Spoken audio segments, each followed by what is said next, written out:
Só um instante aí. Gravando. Ok, gente, boa noite. Então, a gente vai dar início aos nossos seminários.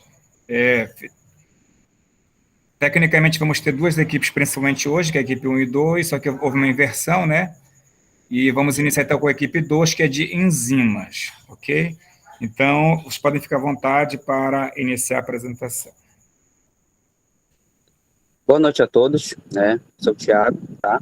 Nosso grupo ficou responsável, grupo 2, tá? Na ordem enzima, né? Nosso componente do nosso grupo é o Eduardo, a Laisa, Katsi, Lucas e eu, certo? Eu vou começar, pode estar passando aí, né? Falando um pouco sobre enzimas, né? O que vem a ser enzimas, né? Enzima, elas são um tipo de proteína, podemos dizer assim, né? Especializada que funciona na aceleração de reações químicas. A principal função da enzima, e ela é muito conhecida como catalisadores biológicos, né? E quando a gente fala assim, catalisadores biológicos, eu coloquei aí, né? Para não ficar generalizando, com exceção ao grupo de RNA catalítico, né? Que é a ribosina. A sua principal importância, né, da enzima, na maioria das reações químicas, né, já que a sua é conhecida como catalisador biológico, é fornecer, né, produtos na proporção adequada para sustentar a vida, né, já que ela acelera, né, o funcionamento das reações químicas.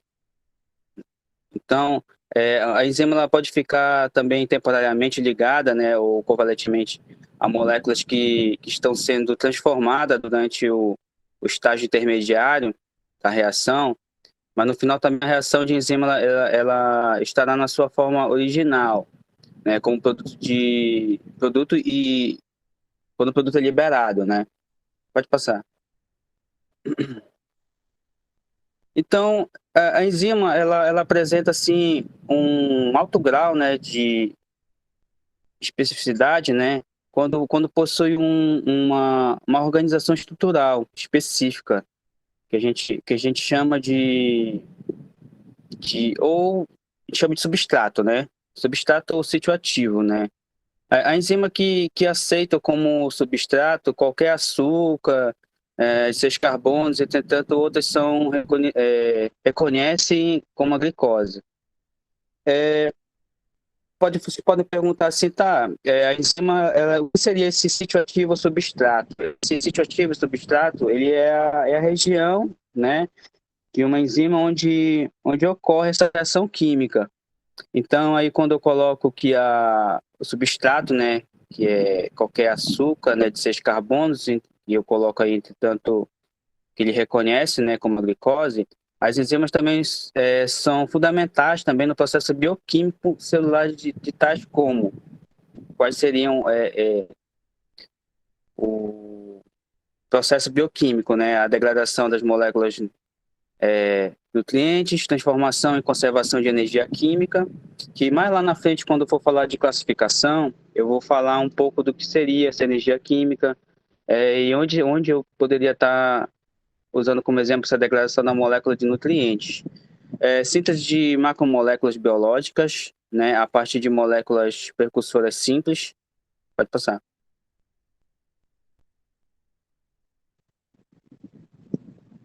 Aqui algumas propriedades, né, das enzimas.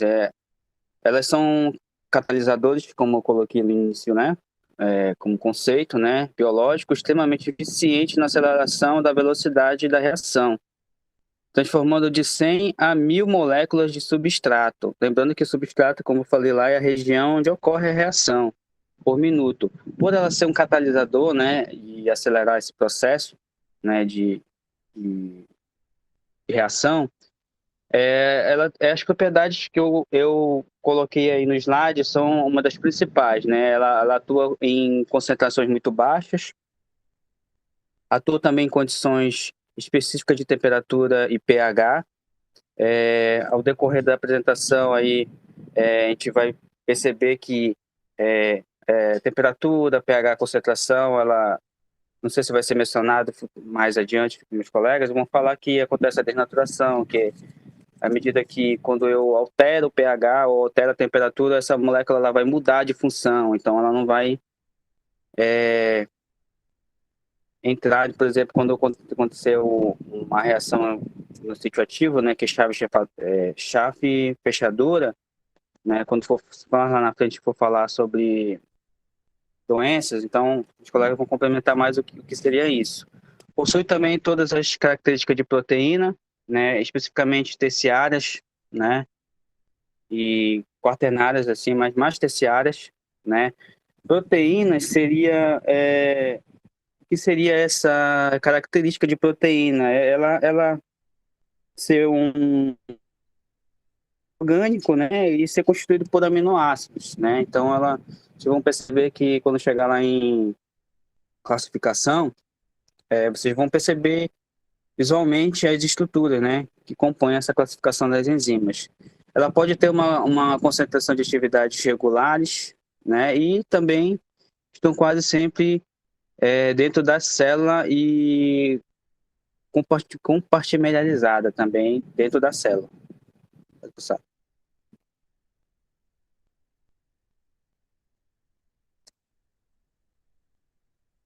Pode passar, Lucas. Esse slide aí, ele trata mais do que eu falei lá, né? Já que o conceito de enzima é realmente acelerar, né, essa velocidade dessa reação, aqui é um slide que fala um pouco de alguns, né, alguns substratos enzimáticos e quanto ele acelera, quantas vezes. Então, as enzimas podem aumentar a velocidade de reação por um fator de até 10 a 7 vezes maior do que uma reação catalítica. Então, aí no slide eu coloquei, foi só uma ilustratória, que, por exemplo, que eu tenho aqui a anidrase carbônica, a triase fosfato isomerase, né? Aí tem um fator de quanto ela aumenta, né, a velocidade dessas reações, né? Todas são enzimáticas. A urase, a oxidase e a dexorribose também. Aqui são as mais comuns, tá? Eu não vou atentar, mas é só a questão de dados, realmente o quanto, dependendo do tipo de enzima, ela vai acelerar esse processo. Pode passar.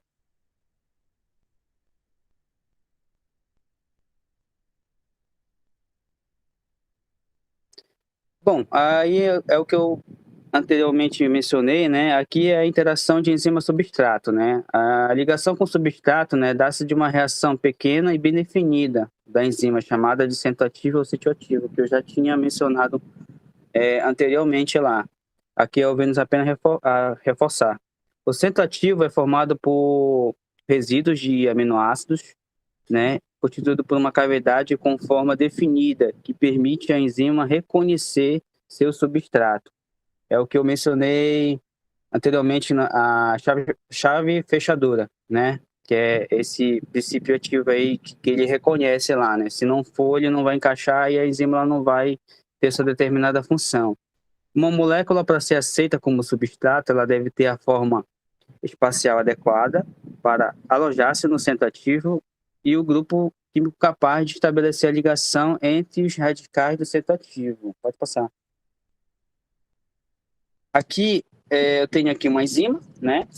Onde em cima é o substrato. É o que eu estava tentando explicar lá, né? Que o substrato é aquela região, né? Onde ocorrerá, né, a reação química. E se ela não tiver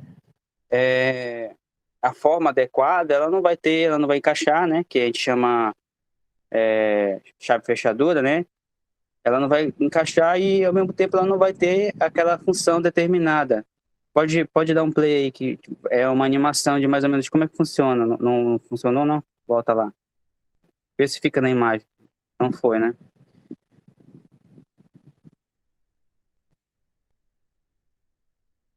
Vê se não vai? Não. Tá bom. Mas a imagem lá, ela ia funcionar como essa imagem aí que eu coloquei. É a mesma imagem, mas mostrando de como quem é o substrato, quem é a enzima e onde é o sítio ativo, que eu tanto falo aí, né? Na A, né? ela reforça bem, né? O substrato é aquela região em cima, né? Em vermelho, a azul é a enzima, e a região, que é a região de encaixe, que é o sítio ativo. Aí aqui a imagem, ela mostra, né, como é que funciona, né? Eu tenho a distinção, né, de enzima substrato e o sítio ativo, e quando o substrato entra na enzima, né, que a gente chama de complexo enzimático, né? Percebe-se quando ela encaixa perfeitamente, né? Então, se em porventura acontecer alguma coisa de não... Pode deixar aí, eu vou só complementar. Se porventura esse substrato, né, ele for se ligar lá, né, a essa enzima e acontecer algo que mudou a forma, ela não vai encaixar, né, e vai perder a função, ela vai ser uma outra coisa, um outro tipo de enzima. Aqui, o slide seguinte é um resumo do que eu vou comentar agora, que é sobre classificação. A classificação de enzima, são estão formadas de 6 tipos, onde a primeira eu vou falar de cada uma adiante, mas aqui eu vou só falar quais são, tá? A primeira é a oxirredutora, a segunda a transferase, a hidrolase, a quarta ligase, quinta isomerase e a ligase. Percebe que esse prefixo aí, ase, né, ela vem já denota enzima, tá? Então, aí aqui é só um breve resumo, eu vou estar falando especificamente de cada uma adiante, pode passar. Aqui é uma outra imagem que retrata, na verdade, ambas imagens são resumo, né, de cada uma, como ela funciona. Pode passar que eu vou não me alongar muito, vou estar falando de cada uma. Bom, a primeira classificação de enzima, as oxirredutoras, elas acontece de transferência de elétrons, né, ou íon de hidreto, né? Aí, ela também, as redutases, né? Elas também possuem, elas possuem elas reduzem elas possuem um redutor de elétrons e um receptor de elétrons. Elas também acontecem com transferência de prótons também. E esse exemplo aí, que é a oxidação do etanol para álcool, que é conhecida como a desidrogenase, aí essas oxirredutoras aí, essa reação aí, ela, se perceber em vermelho, eu tenho aí o NAD+, e o NADH. Como acontece como transferência de elétrons, né? Então, aí o que acontece nessa reação aí, a função desse em vermelho NAD+, ele é um cofator de oxidação. E o NADH, ele é um estado de redução. Então, esse tipo de classificação de enzima, a oxidorredutase, ela vai funcionar com transferência, tipo um oxidando, um reduzindo. Especificamente nessa reação de desidrogenase, o cofator oxidante nessa reação é o NAD+, e o NADH, tá? Essa enzima aí também, ela é conhecida como uma enzima de desintoxicação da corrente sanguínea quando a gente bebe assim, né? Então ela vai atuar como fazer essa desintoxicação, né, da corrente sanguínea, que a gente conhece como ressaca, tá? Que é a enzima desidrogenase. Pode passar para a classificação 2. A classificação 2, que é a transferase, ela ocorre de reações de transferência de grupo funcional. Vocês perceberem na imagem, essa reação, que é dada como exemplo da transferase, é a amidotransferase. O que acontece aí? Na reação, vocês percebem que o grupo funcional amina aí, olha, ela vai o quê? Como ela classificação dela de transferência de grupo, é o que realmente acontece nessa enzima aí, a amina, ela se transfere lá para a L-glutamina, que é antes da reação, o grupo funcional amina, ela vai se transferir e vai formar uma nova enzima lá, que é a L-alaminase, que tem uma outra função. Então, a transferase, ela acontece dessa maneira, só apenas com transferência de grupo funcional. Aí aqui tem alguns exemplos, né, onde eu tenho essa classificação na quimilase, transborcarboxilase e aminotransferase. Pode passar para 3. Classificação de 3 de enzima é a conhecida como a hidrólise, né, que são reações de hidrólise, né. Um exemplo aí que eu tenho é as amilases, as urelases, a pepsina, a tripsina e a quimiopepsina, né. Essa classificação 3 de enzima de hidrólise é nada mais do que a quebra, né, da água, né, e a maioria das enzimas aí geralmente ela atua na digestão de proteína, né, é onde acontece esse tipo de hidrolase. Pode passar para 4. A 4 é a ligase. A ligase ela é a adição, né, como está dizendo aí, de grupos, a dupla ligação, né, formando dupla ligação por meio de remoção de grupos. Esse exemplo aí, que é a fumalase, ela é um tipo de enzima envolvida no ciclo de Krebs. Ela é catalisada, ela é catalisada, né, pela hidratação de formato da L-malase. Essa classificação de enzima ligase aí, ela é visivelmente, além da quebra do carbono de átomo, a formação de uma dupla ligação, como eu falei, ela é mais conhecida, a fumalase, que é usada nesse exemplo aí, no ciclo de Krebs. Pode passar. A isomerase, o nome já diz, vem de isomeria, né, a transferência de dentro da mesma molécula, né, para formar isômeros. Ela é apenas essa classificação, ela é, o nome já diz isomerase, ela só mesmo apenas transfere esse grupo funcional da molécula para formar isômeros. Aí o que eu achei é mais simples, né? Geralmente é muito complexo e às vezes é muito difícil de visualizar esse tipo de isomeria para identificar esse tipo de enzima. Aí eu usei em inglês, dextrocetonase de fosfatase, formando galaxilase de fosfatase. Na verdade, só muda a posição, né? Que mudou aí do grupo funcional amina aí, que mudou para a posição 3. Pode passar.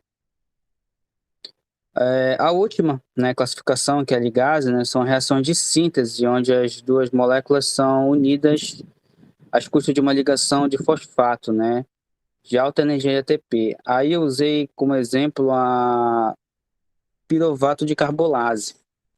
Essa classificação de enzima, que é a última, que é a ligase, esse tipo de reação ela tem um grande gasto a ligase ela é formada, né, por ligações geralmente normais com forma de grande gasto de ATP. Então aí o exemplo da reação de piruvato de carbolidase, ela vai acelerar esse processo aí de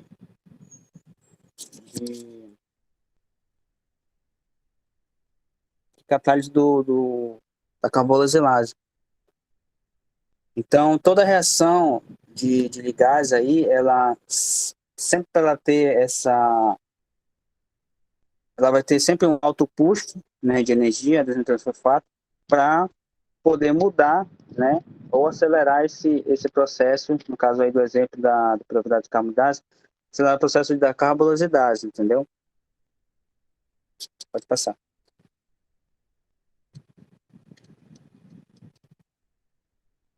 dar a palavra ao Eduardo, tá? Boa noite, eu vou falar sobre inibidores enzimáticos.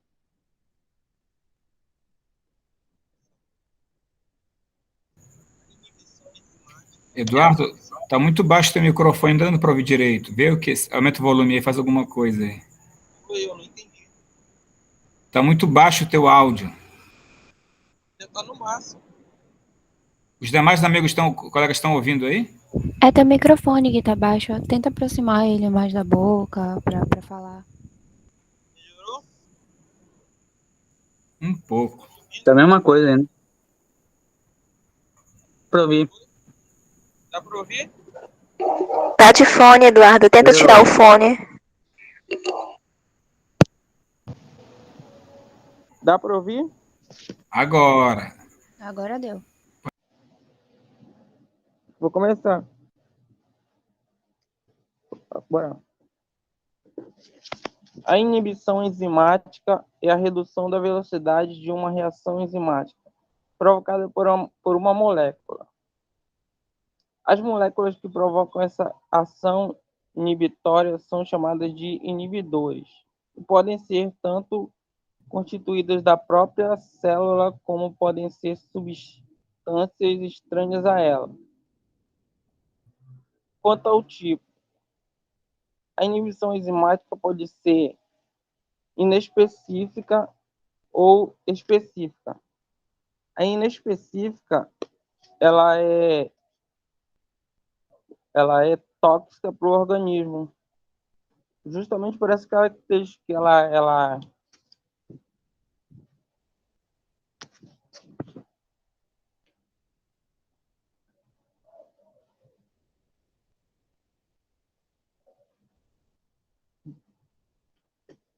Só um minuto que eu tô tendo problema aqui. Desculpa. Vou começar de novo. Quanto ao tipo de inibição enzimática, pode ser inespecífica ou específica. A inibição inespecífica é aquela que o inibidor, como agente ele age como um agente desnaturante, diminuindo a atividade de todas as enzimas. Já em inibição específica, o inibidor diminui a atividade de uma única enzima ou de um grupo restrito de enzimas. É um tipo de inibição que pode ser do tipo reversível ou irreversível. Ainda falando dessa específica, ela é a base de muitos medicamentos que bloqueiam a única reação que vai afetar toda a sequência de um produto, para não gerar um produto que vai ser necessário para a reação seguinte. É como interromper um efeito dominó.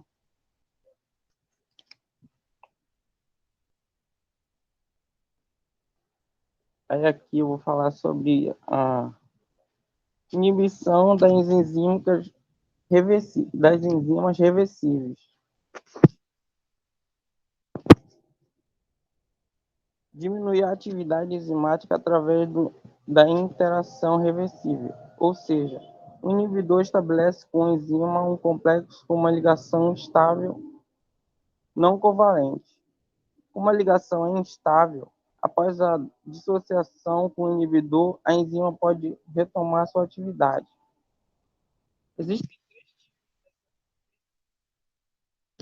eles são competitiva, não competitiva e incompetitiva.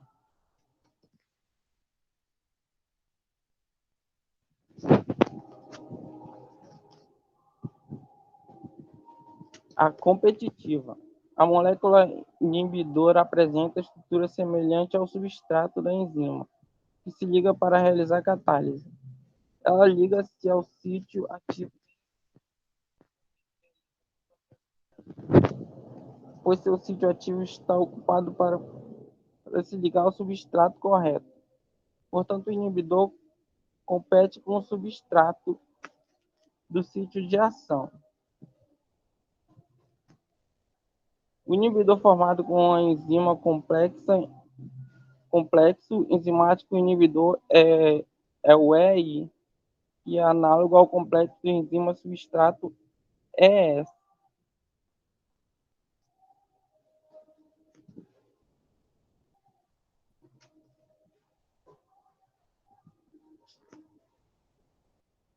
E a molécula do inibidor não é modificada pela enzima.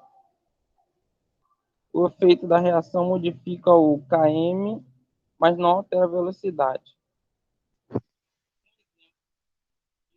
Sofre esse tipo de inibição é a enzima succinto deshidrogenase, que é responsável pela transformação do succinato em fumarato.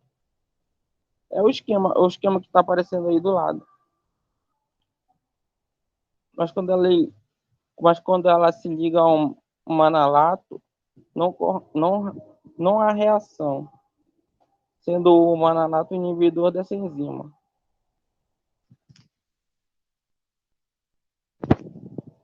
A inibição não competitiva. O inibidor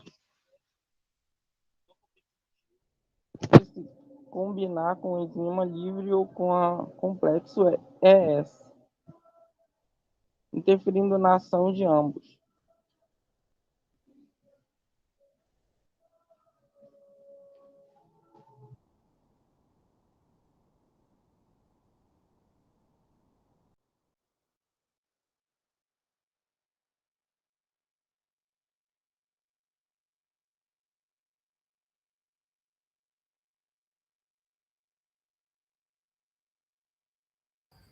Acho que é o teu áudio de novo.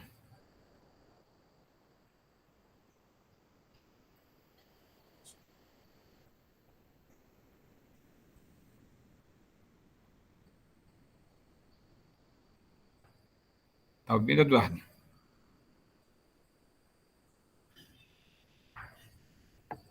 Agora ele saiu da sala da reunião. Esses são os problemas de seminários nesse formato. Deve ter ficado sem internet. Pois é. Geralmente quando a gente sai assim, fica sem sinal aí.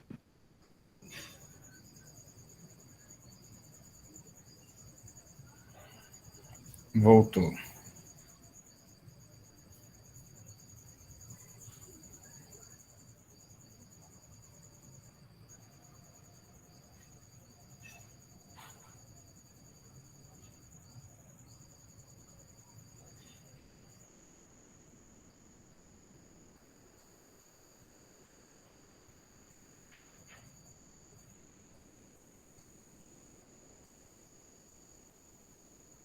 Quem é que vira depois do Eduardo aí, gente?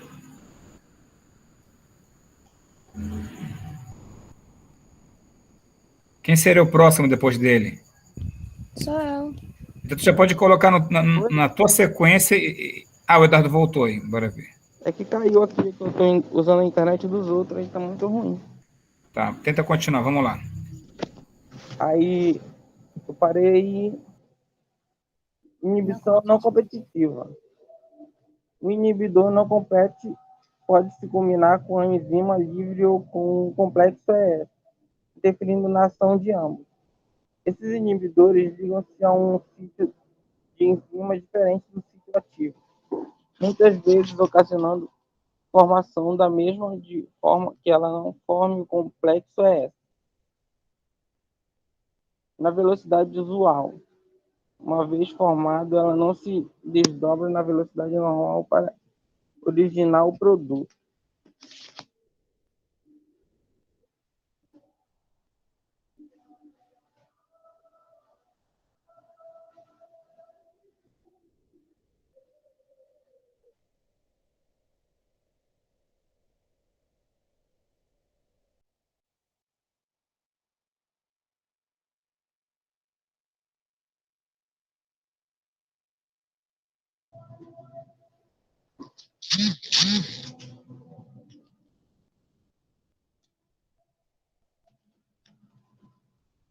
Oi? Estão me ouvindo? Sim, agora estamos. Continua.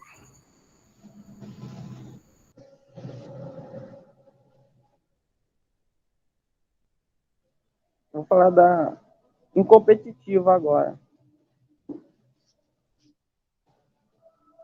A inibição incompetitiva caracteriza-se pelo fato do inibidor não se combinar com a enzima livre nem afetar sua reação com o substrato normal.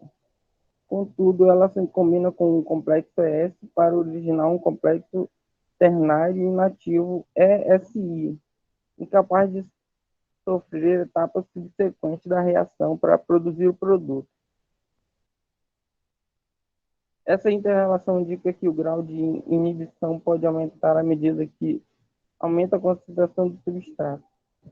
Pode ser observada em reações catalisadas por enzimas que possuem mais de um substrato.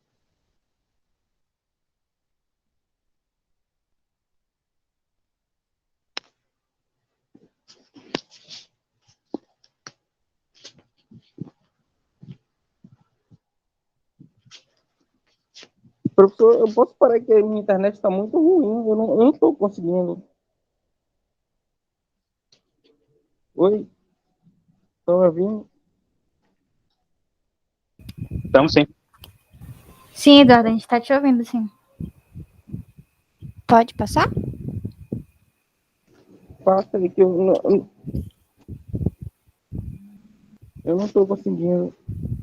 Tá bom, Lucas, pode ir primeiro.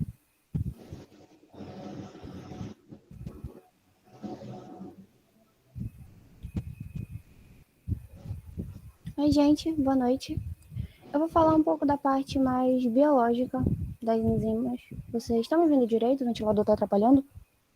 Dá para ouvir-se tranquilamente. Tá bom. Vou começar retomando um pouquinho de caráter mais biológico o que o Thiago já disse. Qual a importância das enzimas para o organismo? Bom, as enzimas elas são importantes pois elas participam de várias reações químicas que são imprescindíveis para o funcionamento do organismo.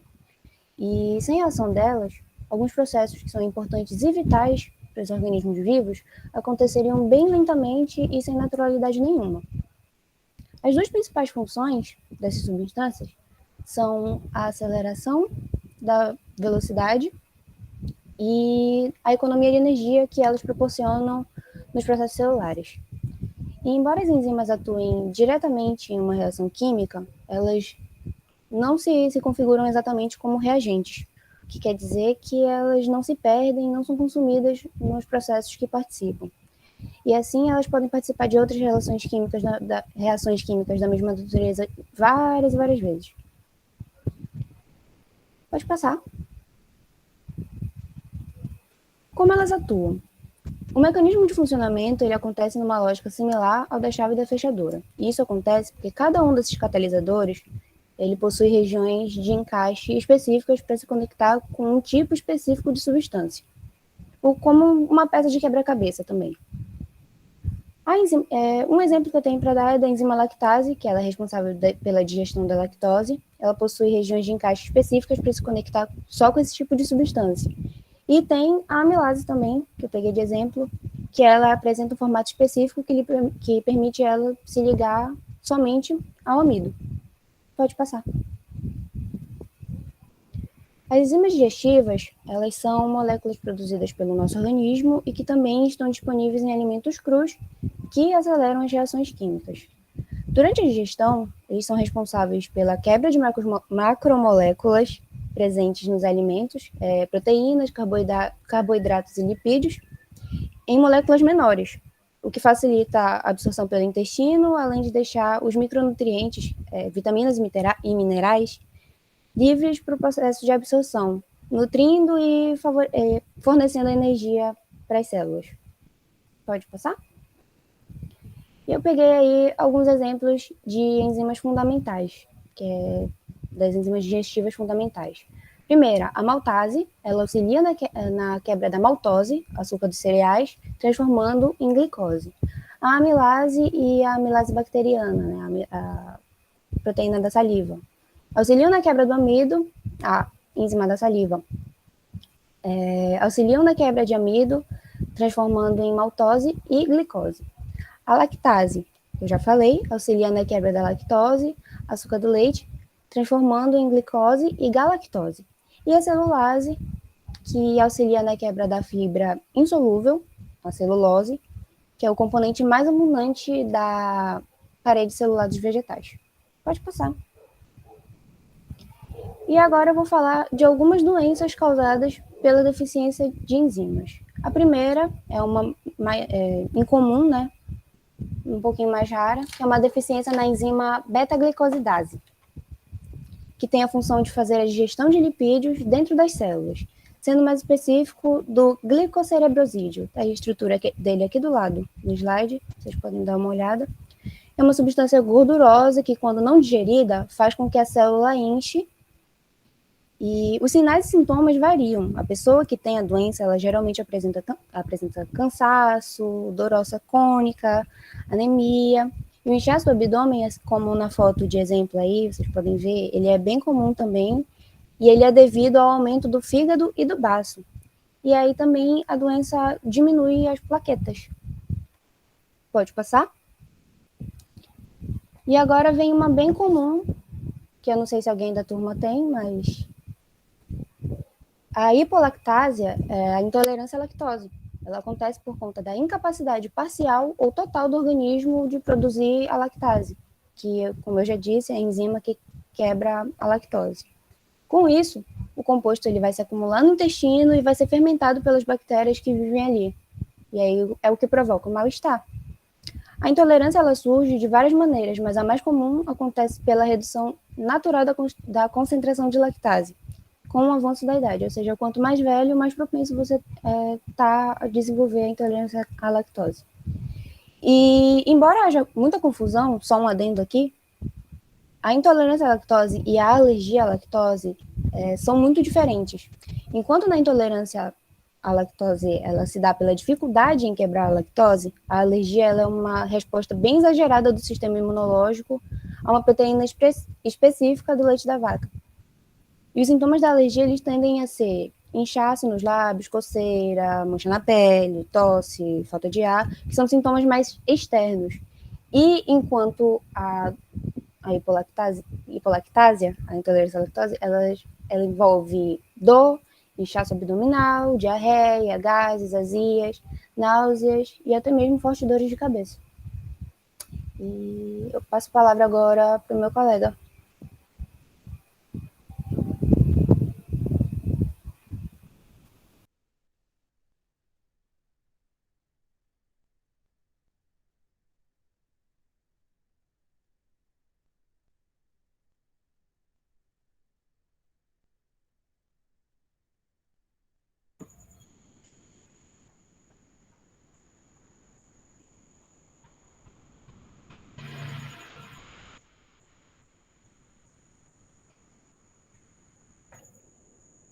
Ok, Lucas? Não estou vendo teu áudio ainda. Saiu aqui.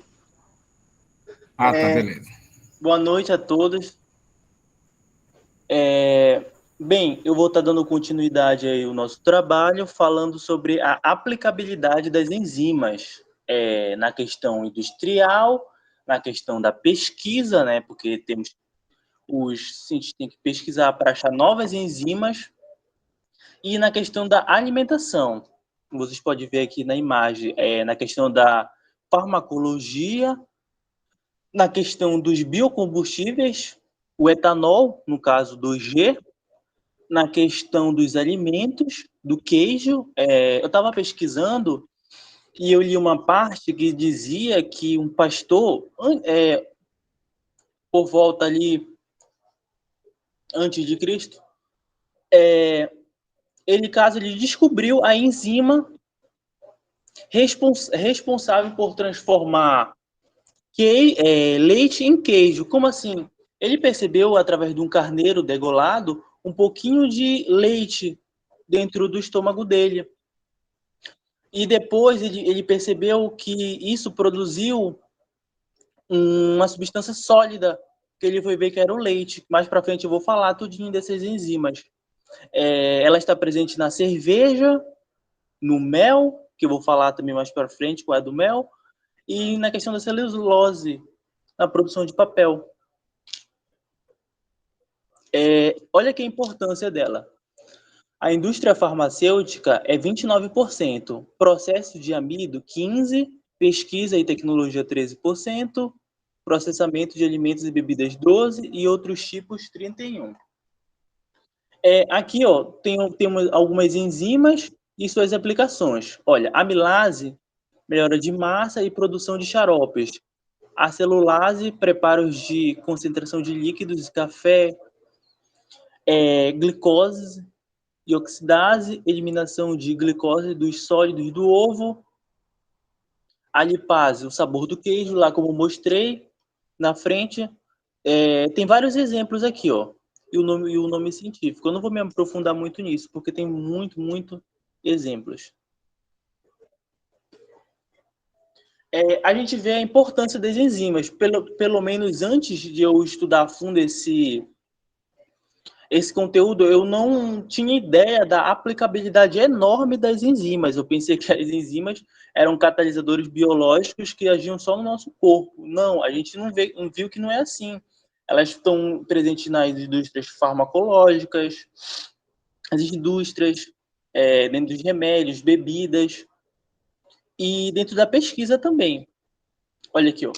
Após os antibióticos, enzimas são produtos microbianos mais explorados na indústria biotecnológica. Aí tem, no caso, frente a catalisadores químicos, as enzimas possuem algumas vantagens que justificam o seu amplo uso. Quais são elas? São produtos naturais, biológicos e biodegradáveis. O que são isso? Elas não afetam o meio ambiente, não degradam o meio ambiente. Tem ampla especificidade das relações. O que é especificidade? É que uma enzima ela não atua em outro lugar, por exemplo, por causa do pH. Enzimas que atuam na boca por conta do pH, elas não vão atuar no estômago, não vão atuar no intestino. Isso é especificidade. Ela tem a sua especificidade. Então, ela tem alta especificidade. Não são consumidas durante o processo. Isso daí a gente vê também na questão dos catalisadores químicos, né? Que eles não são consumidos durante o processo. Aumenta a velocidade das reações por diminuir a energia de ativação e são estereosseletivas. Isso a gente já viu, né? Que os catalisadores, eles diminuem a energia de ativação, ou seja, eles procuram um novo rumo para a reação, para que gaste menos energia. Atuam em pH e temperaturas brandas. Agora a gente vai analisar os desafios, né? Por que esses catalisadores eles não são amplamente usados, assim como os outros catalisadores, os catalisadores químicos? Identificar as enzimas que catalisam reações de interesse para novos processos ou aprimoramento de processos existentes. Produzir enzimas de interesse em quantidade suficiente para teste ou aplicação. Nessa parte que eu vou entrar um pouquinho, porque antigamente os catalisadores eles não eram usados amplamente como eles são usados agora. Eles eram usados em pequenas produções. Hoje, eles estão sendo usados em largas produções, como a gente viu a questão do etanol, né, 2G, questão de queijo, bebida como vinho, entre outros. Caracterizar as enzimas e comparar outros catalisadores, caso as enzimas que não sejam adequadas, identificar e produzir novos tipos de enzima. Essa questão é com relação ao custo da enzima mesmo, que se ela for um custo muito elevado dos que os catalisadores normais, já não valeria tão a pena usar esse catalisador biológico. Aqui, turma, eu vou mostrar para vocês um pouco das empresas, os países também e os produtos. Olha, aqui no Brasil tem a Ródia, que é a produção de emolientes. Tem várias empresas aqui, tanto nos Estados Unidos, no Brasil, Canadá. Tem no Brasil a Ourofino, da nutrição animal. Tem a Prozin, acho que se pronuncia assim, Prozin. Trigo, lactose, açúcar, etanol, no caso esse que é o 2G, bebidas, indústrias de carne e por aí vai. Então a gente vê que as empresas elas estão usando cada vez mais, tanto para pesquisa, não é uma coisa que está ali em pequena produção. Não, eles estão colocando para grande produção, né? Estão expandindo os horizontes. Aqui eu vou estar entrando mais especificamente na enzima. Essa enzima é chamada de triptase, desculpa. O que acontece? Essa enzima, ela é produzida pelos mastócitos. Esses mastócitos, eles produzem a triptase. Só que acontece que tem umas pessoas que ela tem as produções de mastócitos maior do que a normal. E, consequentemente, a produção de triptase vai ser maior. Só que isso dá um problema, que é um processo alérgico na pessoa. Picadas de abelha, de vespa, que não seriam fatais para nós, para essas pessoas que têm essa doença, vai ser fatal. A pessoa pode morrer com picadas de abelha, de vespa.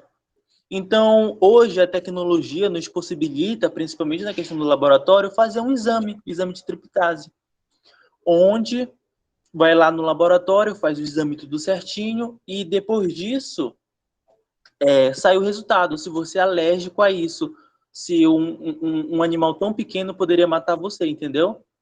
E também esse exame, ele serve, eu entrei um pouco, mas a questão, ela estava muito específica, questão de medicina, era muito complicado. Eles fazem esse exame para saber se a pessoa tem alergia ao antibiótico, um remédio, para quando na hora da cirurgia não dá nenhum problema. Agora, a característica da urease. Isso daqui é bem específico de um artigo, que até o professor Neto que compartilhou. Onde a urease vai ser essa enzima que vai acelerar esse processo, que vai transformar a ureia em amônia mais CO2.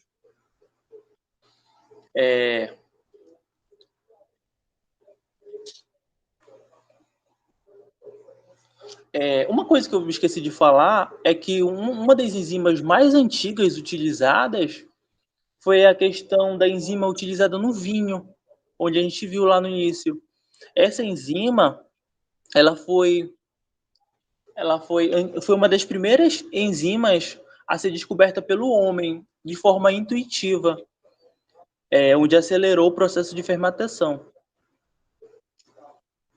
Bem, eu vou estar dando a palavra agora para a nossa colega Glaíse, está falando sobre cofatores enzimáticos e por aí vai. Boa noite, gente. A gente vai dar andamento aí no nosso trabalho de enzimas e vai falar um pouco dos fatores enzimáticos.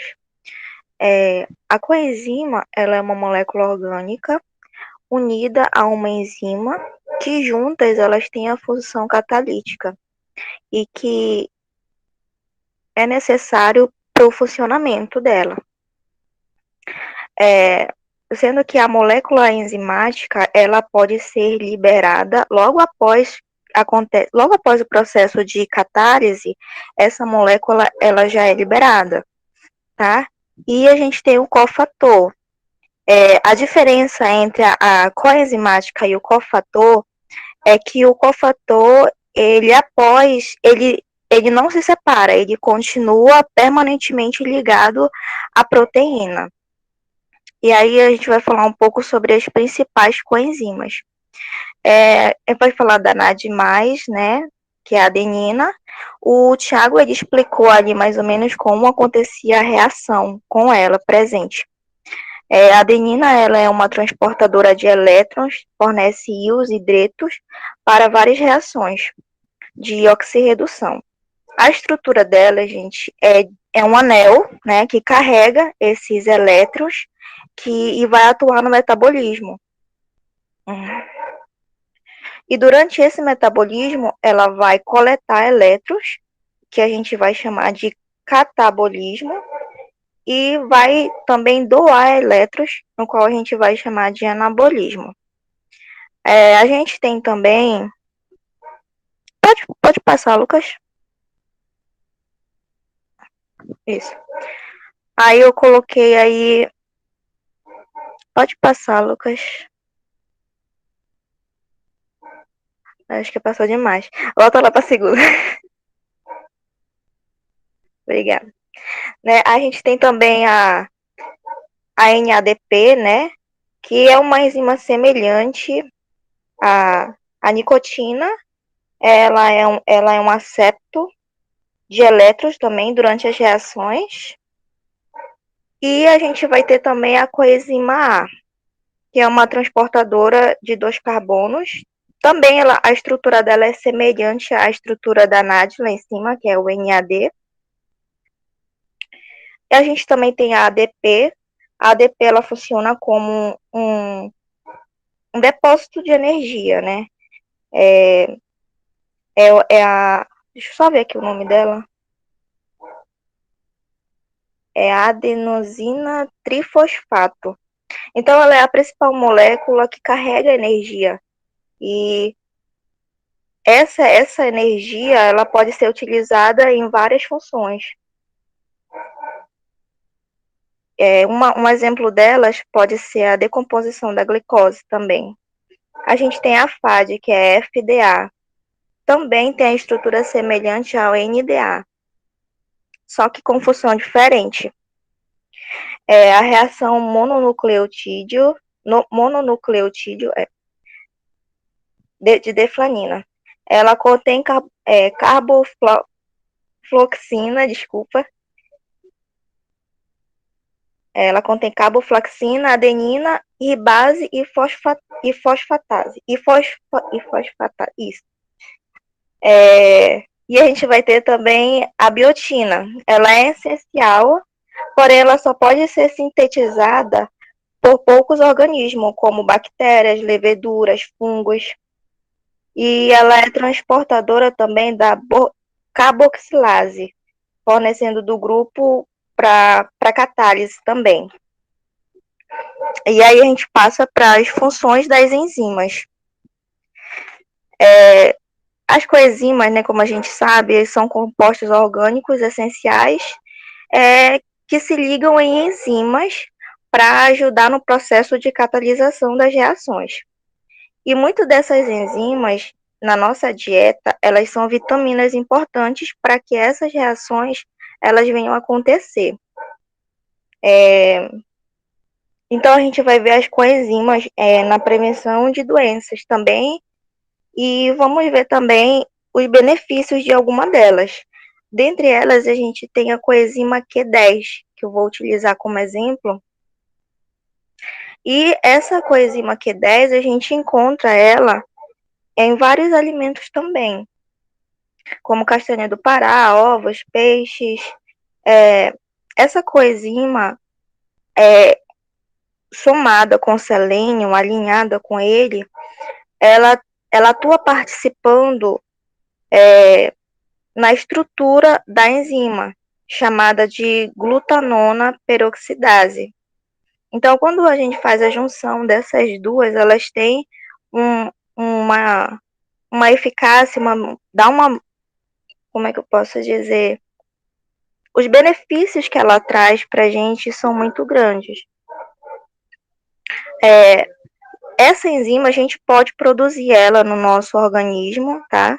A gente é capaz de produzir, mas quando a gente tem uma dieta pobre desses alimentos, então a gente pode adquirir algumas doenças, como a hipertensão arterial, cardiovascular, infarto, entre outras.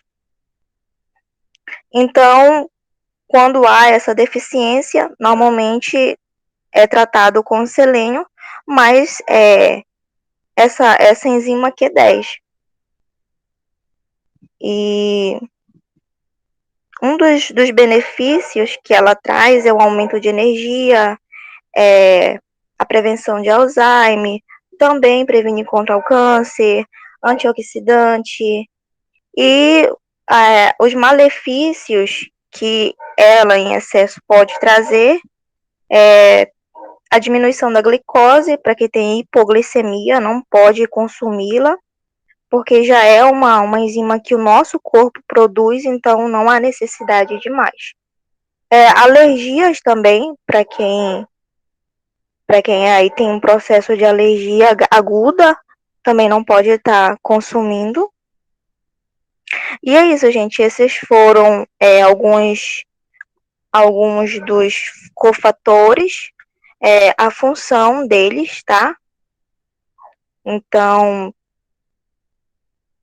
eu quero agradecer a presença de todos e dos meus colegas de classe também, que participaram do trabalho comigo. E encerramos por aqui. Ok. Deixa eu ver aqui. Ó, só para você registrar, foram 55 minutos o trabalho como um todo. Mas nós sabemos que tiveram alguns momentos, né, que tivemos aquele problema de internet. Então, agora a gente vai para a segunda etapa da apresentação, que é do seminário, que é a nossa discussão. E, Dayan, você pode interromper o áudio para a gente ficar mais à vontade para discutir, conversar aqui. Já está salvo, né, no áudio a apresentação.